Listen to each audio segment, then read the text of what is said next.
Os países comunistas possuem algumas características únicas. Em toda a história, eles foram marcados pela violência extrema contra opositores, pela propaganda, pelo estado constante de vigilância e, mais importante, por serem governados por ditadores populares. Entre alguns nomes do hall da fama dos autocratas comunistas, podemos citar Mao Zedong, Joseph Stalin, Nicolae Ceausescu, Fidel Castro, Hugo Chávez, Robert Mugabe, Mengistu Haile Mariam, entre outros menos conhecidos. Acontece que isso não ocorre por acaso. Há um motivo pelo qual os países comunistas precisam, sobretudo, da figura de um ditador para ter alguma longevidade. Mas, antes de continuarmos, inscreva-se no nosso canal, curta e compartilhe este vídeo. Torne-se membro do L de Liberdade para ter acesso a conteúdos exclusivos. Pense em uma empresa. Para conseguir vender seus produtos, ela precisa convencer seus clientes que seus serviços são melhores. O mais importante para a maioria das pessoas é o preço. Porém, existem outros fatores que os consumidores levam em consideração. Quando uma marca promove campanhas de marketing contra os valores dos seus clientes, ela é automaticamente rechaçada, virando alvo de boicotes. É o que aconteceu, por exemplo, com a cerveja Bud Light. Do mesmo modo que promover pautas que vão na direção contrária dos valores dos consumidores é algo ruim, o inverso pode ajudar uma empresa a se consolidar. Há pessoas que vão preferir pagar mais caro por produtos manufaturados por quem elas têm um certo apreço. Imagine um amigo que, passando necessidade, resolve vender doces. Se você estiver em uma condição financeira melhor, provavelmente comprará um de seus doces, mesmo sabendo que poderia comprar o mesmo doce por um valor mais barato em qualquer loja, ou sabendo que nem mesmo precisa daquele produto. Agora, tente aplicar essa mesma lógica ao Estado. Veja que o Estado é um produto que nós, enquanto indivíduos, somos obrigados a comprar. De todos os estados, os comunistas são de longe os piores possíveis para se viver. Com tantas atrocidades acontecendo a todo instante, como esses países conseguem se manter? Através da repressão, você pode pensar. Sim, de fato a repressão é um fator primordial nesses regimes, mas ela sozinha não explica a longevidade de várias autocracias. Em ditaduras, o líder é a face do país. Dá para dizer que, em casos mais extremos, a identidade nacional se confunde com a identidade do líder. Um exemplo atual é o caso de Vladimir Putin, que, apesar dos opositores, tem a sua imagem vinculada à Rússia de tal modo que os dois se confundem. Na história, não faltam casos similares a esse. Se o ditador for popular e passar a imagem de um indivíduo exemplar, quase imaculado, então os cidadãos serão muito mais complacentes com os problemas de seu país. É a mesma lógica da empresa, só que ancorada na imagem do grande líder como figura carismática. O processo descrito aqui é o culto à personalidade. Um ditador deve usar o medo ao seu favor, mas se ele consegue ser aclamado pelos seus súditos ao mesmo tempo que os intimida, então sua ditadura será longínqua. Esses são os dois elementos principais para qualquer aspirante a ditador: terror e aclamação. E como o ditador conseguiria ser aclamado pelo seu público?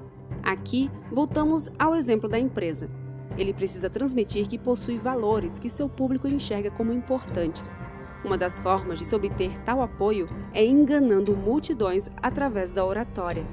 Essa é uma prática comum, em que os grandes oradores conseguem fazer seu público acreditar que ele é a grande solução para todos os problemas, quando, na verdade, tudo não passa de um grande teatro. Contudo, nem sempre o futuro tirano precisa mentir para atingir os seus objetivos. Lembra que as pessoas podem preferir um produto pior que outro, caso achem que ele tem bons valores? Então, isso pode servir tanto para o bem quanto para o mal. Em nosso vídeo, Por que os marxistas acham que estão do lado certo, nós falamos um pouco sobre como a esquerda corrompe as virtudes, transformando-as em fins em si mesmo, quando na verdade elas deveriam estar subordinadas a algo maior. Acontece que esse processo pode ajudar também a transformar demagogos em símbolos de grandiosidade e virtude. Quando se levanta a bandeira da igualdade como fim em si mesmo, qualquer medida que, em teoria, serve para atingir esse objetivo será apoiada. Se esse for o fim último das coisas, então as pessoas que concordam com isso não vão pensar duas vezes antes de sacrificar todo o resto em prol desse ideal. Se surgir uma figura popular que coloque a igualdade como fim último, então essa figura terá amplo apoio. No fim, quando ela chegar ao poder, seus apoiadores não ficarão chocados com quaisquer atrocidades cometidas, já que tudo será para promover a igualdade.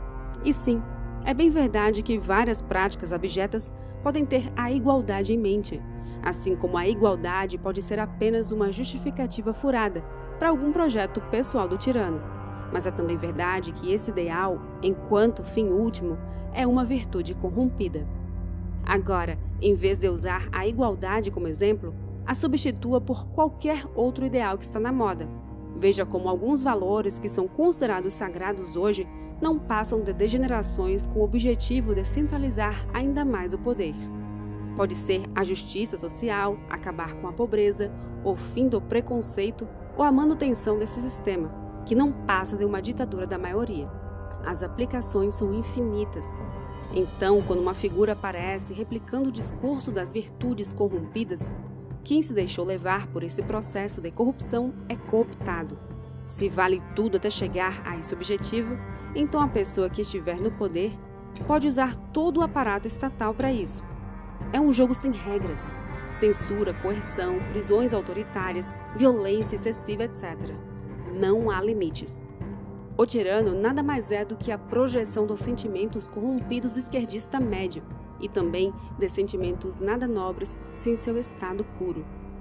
Ele é o que o esquerdista gostaria de ser, caso tivesse poder e meios para impor a sua visão de mundo.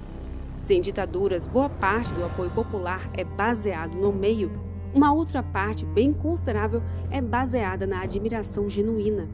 Para comprovar essa teoria, basta ver o que os esquerdistas dizem de líderes como os que foram citados no início deste vídeo.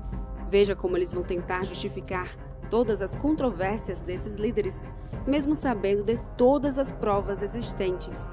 Para eles, se o líder fez algo ruim, ou isso é mentira da oposição, ou de algum modo foi uma atitude correta, mesmo se tal atitude fez várias vítimas fatais. Com as razões para esse tipo de comportamento esclarecidas, podemos fazer um paralelo com o Brasil. Os esquerdistas tupiniquins amam sinalizar o quanto eles odeiam a ditadura militar. Obviamente, qualquer coerção estatal é injusta, e o governo militar está incluído nisso. Entretanto, eles só odeiam os militares porque não eram eles próprios no poder. Com os guerrilheiros no poder, provavelmente o país teria uma ditadura ainda mais sangrenta. Mas para o esquerdista, isso não iria importar. Eles não odeiam a ditadura, mas sim os fins dela. Eles se dizem escandalizados com a violência, mas esse é também o seu próprio modus operandi. Não se engane com os gritos de ditadura nunca mais e sem anistia. Quem profere essas palavras não hesitaria em te eliminar, caso estivesse em um regime ditatorial alinhado ao seu próprio pensamento político. No fim, eles usam o medo da ditadura de um lado para impor a ditadura do outro. Eles vão distorcer os fatos e pintar você, a pessoa que defende a liberdade, como uma grande ameaça. Para eles, tirania é liberdade, assim como guerra é paz. Desse modo, não se surpreendam com a horda de asseclas que defendem todas as ações dos nossos tiranos estatais. Essa não é uma coincidência, mas sim um processo deliberado. Ironicamente, há uma parcela de verdade na frase "todo oprimido deseja ser um opressor", proferida pelo esquerdista favorito de todo pedagogo brasileiro, Paulo Freire. Contudo, eles não precisam ser oprimidos para quererem se impor. Inveja, arrogância e pitadas de personalidade maquiavélica são os ingredientes que compõem a receita do esquerdista que se projeta em ditadores. Este vídeo foi o resultado da colaboração entre Paulo Almeida, Baby Yoda e Jason Todd.